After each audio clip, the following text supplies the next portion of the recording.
Well, who keep the children? You did. See, but it was always in his heart that things were not going to go good for him. And they never did. And they never did. Because he never expected good things. See, I go around telling folks good things happen to me. That's right. And you know what they do? Yes, they do. They do. Good things. I expect good things because that's my drama. And God has put that in my heart. Do you expect God to do this morning what he said he'd do in your life? Just keep expecting it. Even, look, know the sunshine's coming when the devil brings the dark clouds. If it gets in your heart, folks, you won't settle for things less. You won't. But if you hang around, you let those negative thoughts hang around in your mind, they'll get in your heart just like the good things will. And you'll be singing, "Do the spare agony on me." Remember that old hee-haw song? Deep, dark depression, excessive, isn't it? And if you hang around where that's being sung, you'll find that after a while you'll be humming that too. But then on the other hand, you see people, and I know something in my life right now, that it just kind of makes you smile when you see them coming.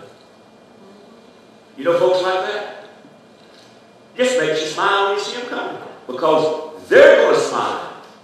They're going to find something to be happy about. Yeah, I know sadness comes. Sure does. Sorrow comes. I know trials comes. Stop. And look down in your heart. And you will find some things that God has still got going on in your life that you can be happy about. That's right. Amen.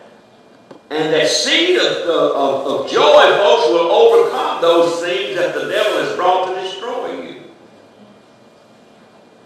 But whatever we let live in our heart will grow to flood our life. It just will. That's just the way it works. The psalmist David declared in the 16th Psalm, he said this: "I have set the Lord always before me, because he is my right hand. I shall not be moved. Therefore, for this reason, my heart is glad and my glory rejoices," or my soul rejoices.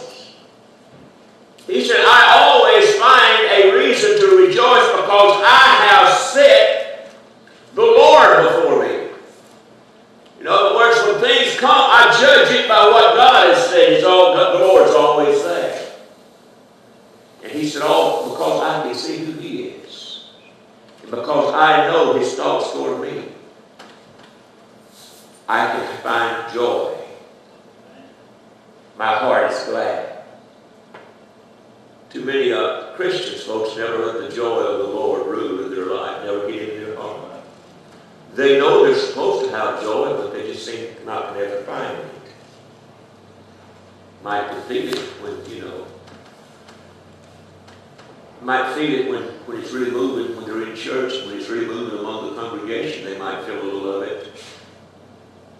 But as soon as that's gone, they never retain it because they never let the brain process that joy into the heart. As soon as they're out, you know this too. You see people who can just shout and praise God, and as soon as they're outside, they don't even seem like the same person who was that just left. Ever saw that? They're just as grumpy as they was when they come in. They're just as aggravated as they was before they come in. Inside, when the Spirit's flowing, they can feel that for just a little bit. But they never really get down in their heart. And that's the same way with everything that God has spoken to us, folks. Until we allow that word to be processed here and stay here, and it gets down in our heart, that we won't operate in the word. We'll still be operating in the same principles and patterns that we used to operate in before we got to the Lord. So you could be a Christian and still not allow the Word to do anything anything in your life. Sam talked about the unprofitable servant. I mean, you can come and ask the Lord to forgive you. And He'll forgive you, but He said He would. But unless we take that word and walk in that word, it's unprofitable to us. It becomes just another word. It's like reading a magazine. Unless we allow the word to work. If you want it to work, you have to work the word. You have to speak the word and walk in the word and expect what the word has for you. Expect it. What it has for you. You see, if the Lord doesn't make us glad, David said, because it's the Lord, it made him glad. But if the Lord and the things of God does not make us glad, does not give us that joy, it's because we're not trying. We're not operating it. Oh, it's just quiet. Last 2 or 3 weeks have been quiet. That's all right. I hope you're listening. And I hope you're taking it into your heart and doing something with it. Because the Lord wants us, folks, to walk in His peace and in His joy. That's where He wants us to walk. You're supposed to be a light to the world. Yes. You're supposed to be someone that the world looks at and sees the difference.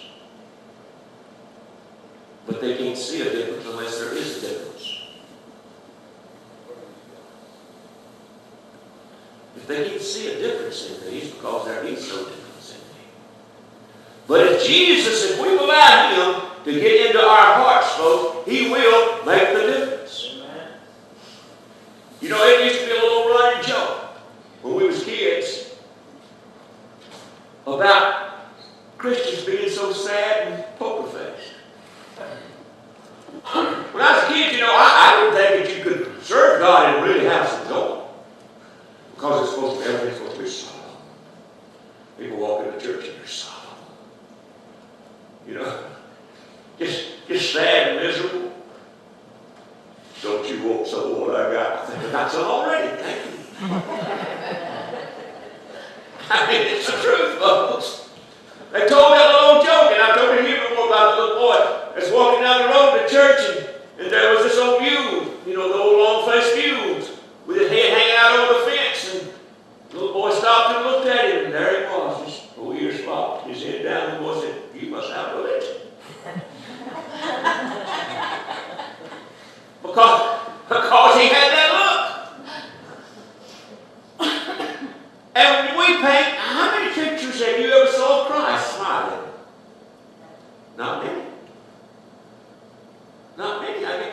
But Christ, you know, the Bible said He was a man, you know, that knew sorrow, was acquainted with grief. He understood the sorrow of sin and the grief of the people. He understood that. But Christ was not a gloom and doom person. Little children would just run to Him. Kids don't run to somebody that looks like they're going to eat them. They ran to Jesus because they could see that joy in Him. They could see that peace in Him. It's supposed to be in us. And if we'll allow that to grow in our hearts, then it will be seen in us. And it'll be something that the world will desire. Paul told the Corinthians, he said to cast down imaginations and every high thing that exalts itself against the knowledge of God, and bring into captivity every thought to the obedience of Christ. He said those things that the devil will make you imagine, to cast them things down. Don't let them get in you. You know, the devil will have you imagining some stuff that he can't pull off in your life. Unless he can get you dwelling on the imagination. You imagine what he's going to bring. He put that in your mind. This is going to happen. But Paul said, cast those things down and bring every thought. If the thought begins to contradict what the Bible said, bring that thought into the obedience of what the Word said. That's what Paul told the Corinthians. When you understand, oh, this ain't what the Word said.